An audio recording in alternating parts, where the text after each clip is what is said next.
Hello guys, so this is our first vlog for the year, so I hope you support us, and it's also the first weekend, so ayun, yung mag-ama namasyal, ako natutulog na that time kasi night shift ako, so pumunta lang naman sila sa may highway, tapos yan, makikita nyo yung dalawa, naglalaro lang.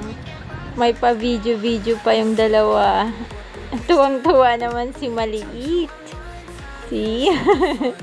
So, siya talagang babysitter. Since wala kaming yaya, so talagang salitan talaga. Pag gabi naman, during my shift, pag natutulog naman sila parehas. So, ganun lagi ang setup namin. So, this time, gising na ako. Ito namang Maliit. Gusto ata mag-bike. So, yun, kinuha ng papa niya. Tapos, yun, bike saglit. Tapos, bumalik din agad. Kasi may pupuntahan tong isa. Yun, napagod. So, ayan, napagod na siya. Nagdede na, tulog-tulog. Ganun lang naman everyday.